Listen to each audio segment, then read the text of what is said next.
I've gone ghost. I will admit. I was scared of this. I don't know why I was scared of this. I have no reason to be scared of. Also, I know this is messed up. I'm gonna fix it because I know some viewers gonna be like, why don't you just fix your hair? I'll fix it for you. There. I've been so depressed. I had to make a PowerPoint for the things that I live for. And so this is what we're doing today, is things I live for. Because the point is I'm sad by Sylvester. Okay? Okay. Number 1, my weird human interactions. This is something that has been helping me a lot. And let me tell you, it doesn't get any better than interacting with people who identify as frat dudes. Okay? I went to a frat party. I'm not going to tell you how I ended up there because I don't even know either. I don't know how it happened. And so this dude, he comes up to me. He's like, hey, yo, what's your name? And I'm like, Sylvester. He's like, Sylvester, like a dude's name? And I was like, yeah, I guess. And he's like, mind you, I named myself Sylvester because like I prefer that name. And then he's like, oh, sorry, that's so insensitive of me. He's like, my name's Kilometer. If he was non-binary, I'd let it pass, but he wasn't, so his like rap name. And I'm like, oh, cool. Before my daughter Haley, I was harassed by this fat kid named D'Angelo Bailey. What? And then he goes, I'm gonna go smoke a cigarette. So they go smoke a cigarette, hanging out with Rhett. Let's go to this one. So I hung out with Rhett from Rhett and Link, but this was totally a psychosis episode. This is someone who I perceived as Rhett from Rhett and Link, and I kind of had to put that in my head so I didn't feel unsafe with being with a man in the room who was like older than me. Hey girl, it's me, Rhett from Rhett and Twink. Yes, I am gay in this figment of your imagination. And yes, it is because the man you're in the room with is predatory. You get me? Anyways, so we're in this frat party and then this room, right? And we're like making fun of the architect. The architecture is really pretty in this house, by the way. And the decorations are just bull poop. Like it literally sucks ass. And we're like laughing because there's like an ashtray, a beer bottle. There's like a monkey smoking weed, a sculpture of a monkey smoking weed. And then there's like all these like weird different decorations next to a photo of grandma and like family. And I don't know what goes in the minds of frat dudes, and I don't know if this was their intentions. Also, my room's a mess. Please don't judge me.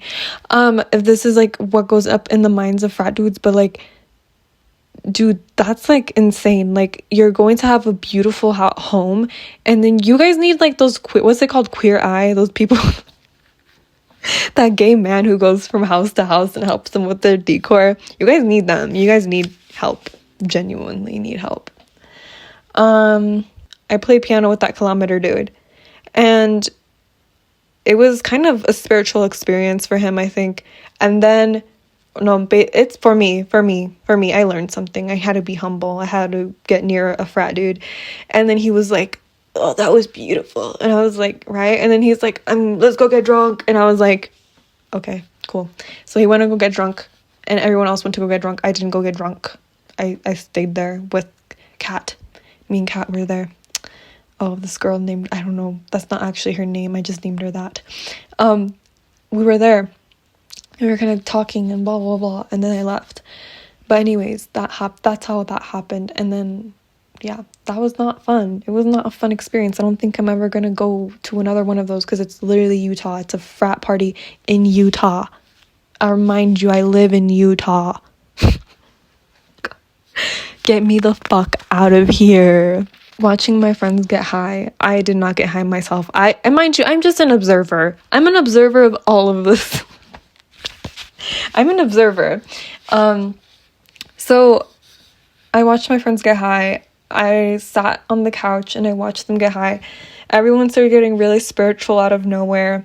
Guys, there's a man in the kitchen. And it was really weird. It was not a bad thing. My friend was there, and And like I'm glad she had fun, but like I was just like, yes. And then the fumes were affecting me because I was like, this is too much. Y'all are doing too much. And then my friend was having a little bad trip for a moment, and I was a little scared for her because I was like, oh no, please don't die. Please don't die. You are mine. And then so like she was like passing away. Sad. No, I'm just kidding. But it was a weird experience to be in a room watching your friends get high. And then not only it was a couple days before that I was at the frat party, and it kind of put me into perspective on like the person I am versus the person I'm not. And that's kind of like the experience I had with each of these people is like, I'm like this person, I'm not like this person. I want to go home. I want to go home. I want to go home. That was literally my experience the whole time. But watching your friends get high feels like, I think it's like watching TikTok. I'm not gonna lie to you. It feels like they're just like changing topic after topic, and then it's like confusing because it's like I think they're trying to find a conversation that like feeds their stimuli. At least that's what I assume it is what's happening. And then it's like you're there, and because you're not high, you kind of are just like, what the hell is going on? I'm scared.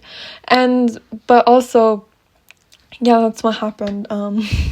My straight friends, I manifested more straight friends because I was getting kind of annoyed of the queer scene, like the queer agenda, like I was getting tired, not because I hate gay people, but because I feel like there's something going on with the gay community that I don't know what is happening in the atmosphere of who knows what, but everyone's getting a little bit scary. And so I got straight friends, which was not that hard. All you have to do is be like weird, and they'll gravitate towards you because like they like to feel normal. Anyways, deja vu. I was at the same cafe, right? We were about to not go in it because we both didn't, like, me and my friend Destiny did not feel like going into the art cafe. And we decided, and this is the same video we planned to do a Roblox video. So the Roblox video is already filmed. But we go into this art cafe, and we were not going to go in it. But we decided to eventually at the end. I'm looking through like the sketchbooks, right, of the art cafe.